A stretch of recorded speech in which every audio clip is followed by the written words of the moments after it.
Okay, so hello everyone. Welcome to episode 9 of the FE Hit. This is the last episode of the year before we go to the Christmas break. I'm sure we're all looking forward to some R&R over the next few weeks, a few Christmas movies and a bit of recharging the batteries. But for our last episode of the year, I'm delighted to welcome Maria Flavin from UCC's Master's Social Work Programme. She is a former H.E.A.R student and she would have spent time with UCC Plus throughout her H.E.A.R experience. So Maria, welcome to the FE Hit.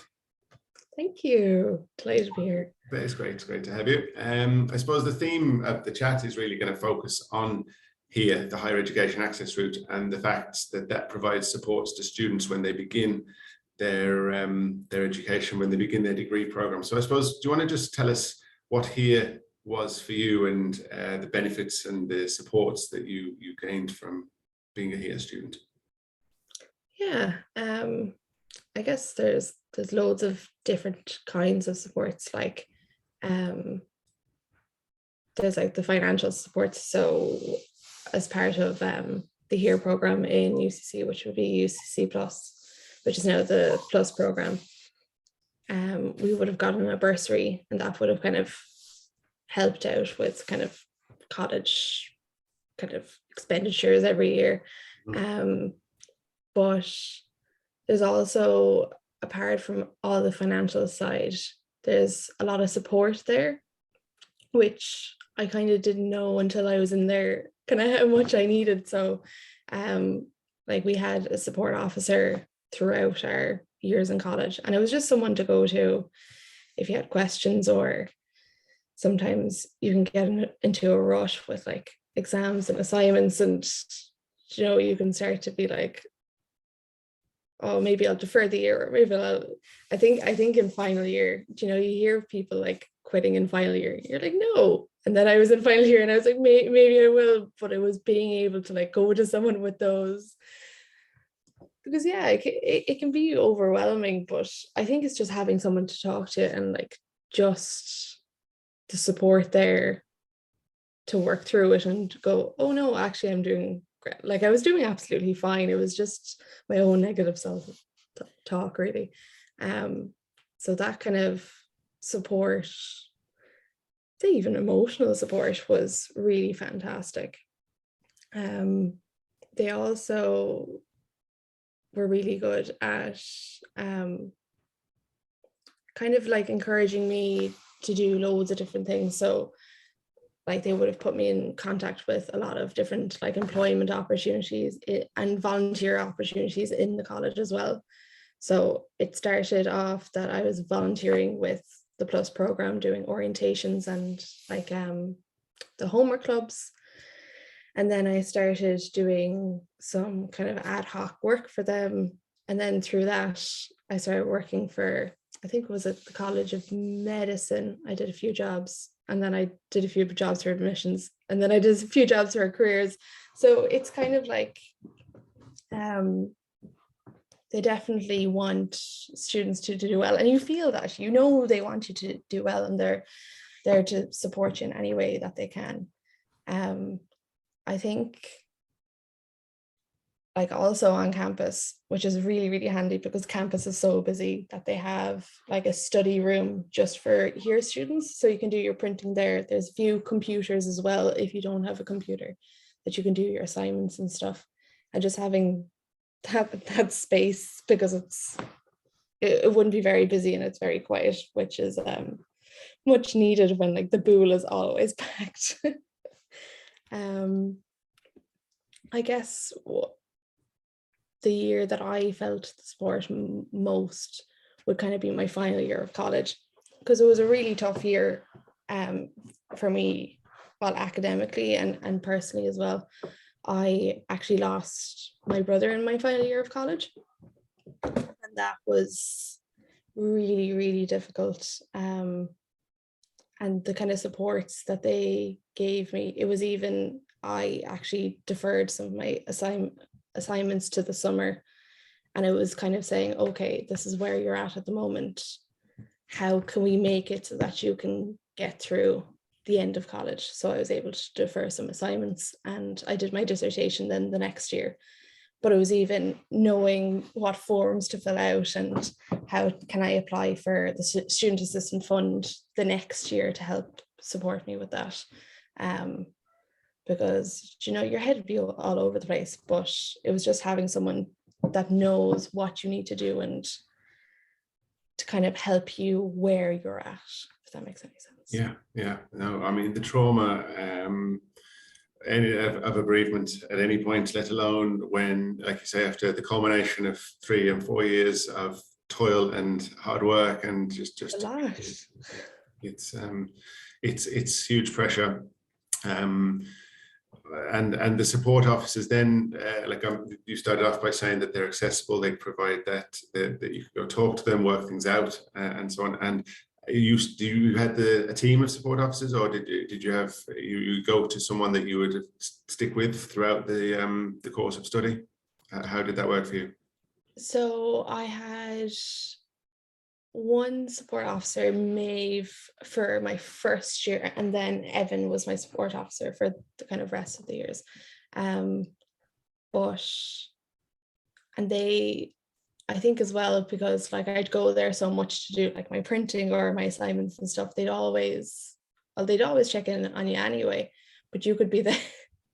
I always laugh with the other like H.E.A.R students that you'd just be in there like doing your assignment and they're like, hi, how are you getting on? You go, grand. And they go, no, how are you really getting on? And then you'd always be crying. They'd be like, okay, we'll get a cup of tea, we'll talk about it.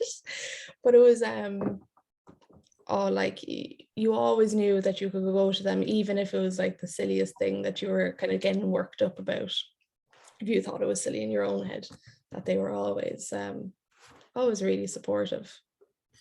And the looking out for you then, and you mentioned like through that engagement, so you got invited or given opportunities to go and do a little bit of work, like as the practical side of things is you need to support yourself, and you know if you can do that within a familiar environment and develop your skills, your experience, and so on as well, that must have been very useful as well.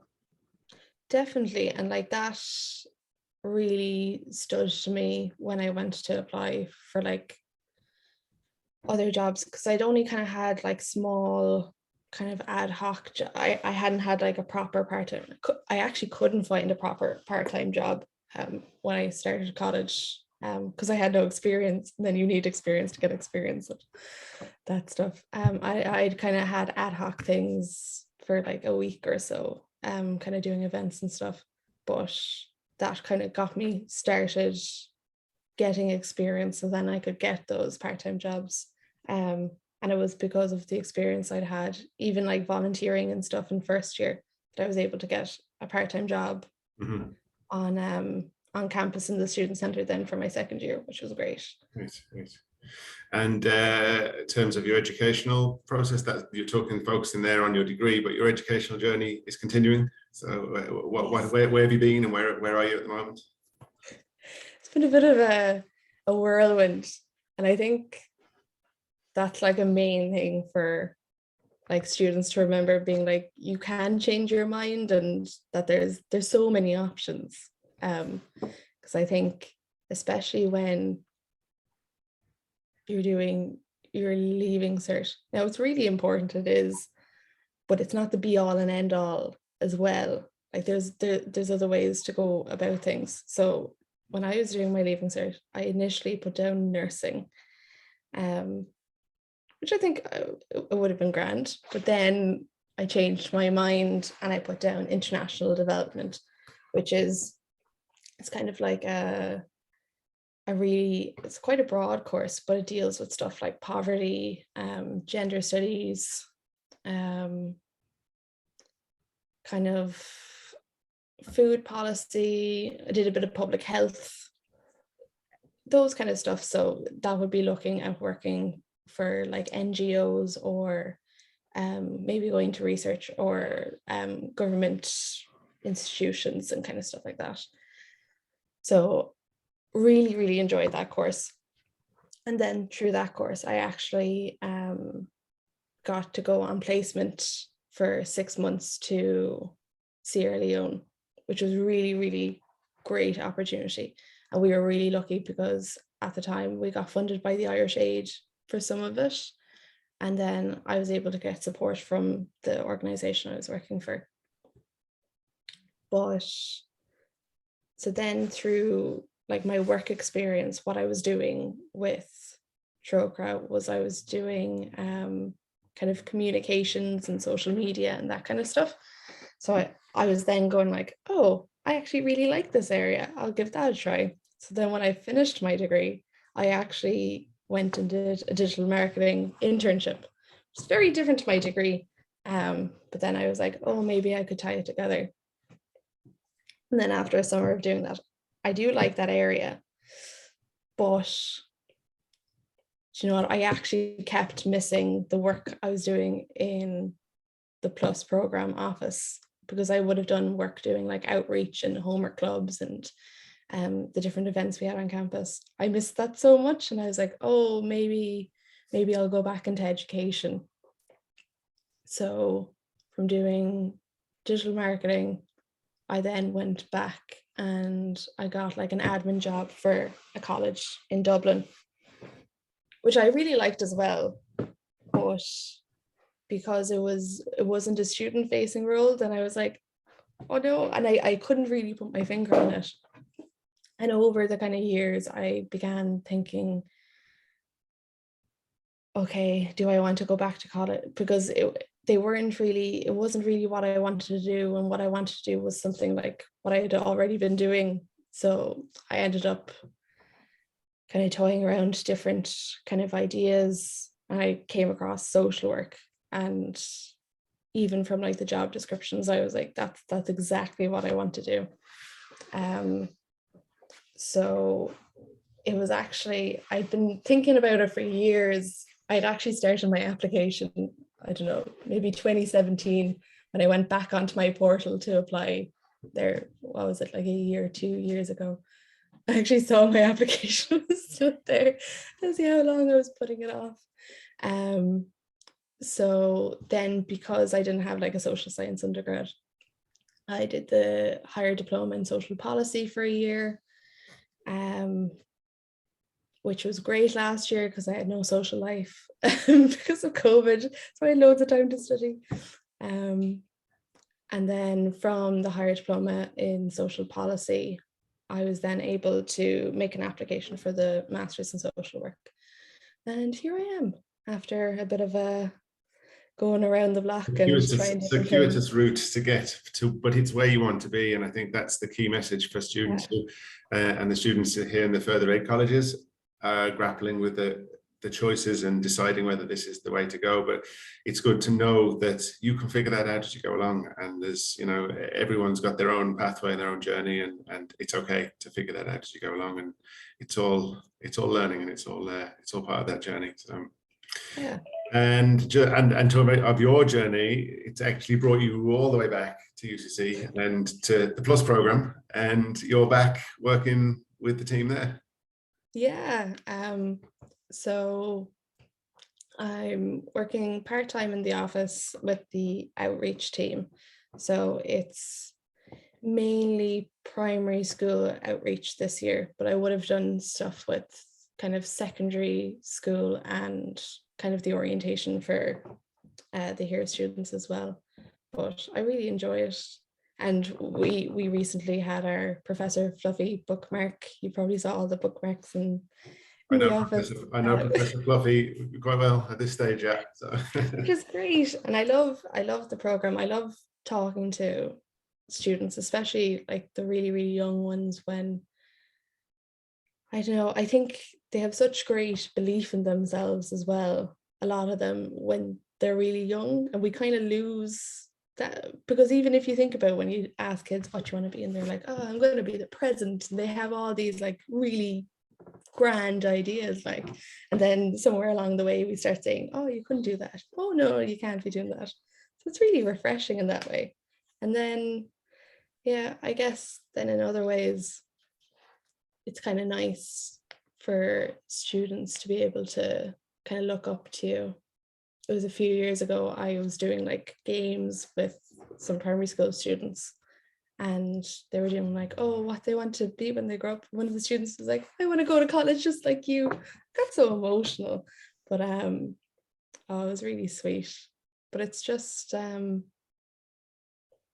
main thing I've seen in outreach, and the main thing that I kind of found for myself, is just kind of having belief in yourself, and getting support, and just taking the support that is there. Like if there's like in UCC, like there's a careers office, like use that. There's like student help and counseling. You like they're all there. They're all free for you. So just use all of them, and like use them as much as possible. Thanks, Maria.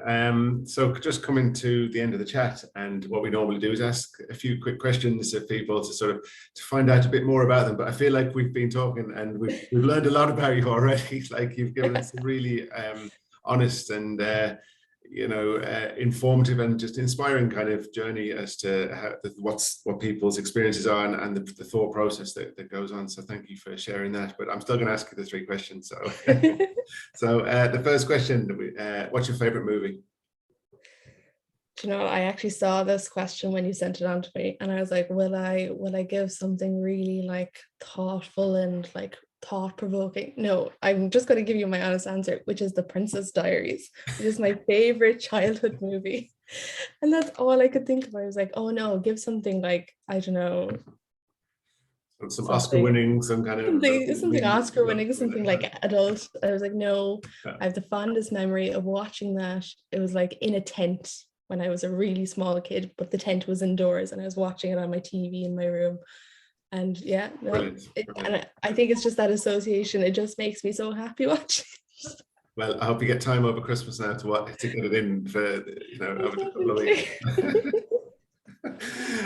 Okay, next question. Your favorite or your best place? I would probably say Thailand. Mm-hmm. So I got to go there during a summer in college volunteering, and yeah, it's an amazing place. Like from like went to the city, went to like the countryside, and the food is amazing, and the culture and everything like that. So Great. Definitely want to go back to Asia again. Yeah, excellent. Okay, and the last question: the most important or the best bit of advice that you were ever given or received, or you've given it yourself. So. You know, I actually heard something. It was maybe last year or something like that, and was it in a book? And I was saying how so often we can think of like the worst case scenario, but to try to think of the best case scenario. Like we often say no to ourselves before we even try, being like, oh no, I won't apply for it because I won't get it. I won't do this because no, I won't like do this because I don't know, people don't like it. But like, I think it's just to try to have a bit of faith in yourself and try to think of the best case scenario, and don't say no to yourself before anyone else has said no. Yeah, I think that's really in line with the kind of stuff you're doing in Access as well. Like if you have having students, the message is have high expectations and belief in yourself, and often that's not there, but that's really appropriate bit of advice anyway. So that can be the biggest barrier for, I know it's the biggest barrier for me, being like, oh, I won't apply for this job because I won't get it. And I was like, no, like don't say no to yourself before anyone else. But yeah. Excellent. Well, listen, Maria, it's been a real pleasure to listen to you and to talk with you this morning. So thank you so much for your time and your openness in that conversation. It was great. So thanks to everyone for listening. Do tune in and be back to us in the new year. You can follow us on the YouTube channel or on the Podbean audio link through the links on the links below. So remember just to check your emails. We'll see you in the new year, and we'll be looking at the H.E.A.R applications in a bit more detail in January. So wishing you all a really happy Christmas and best wishes for the new year, and we'll see you in 2022. Thanks very much. Bye-bye.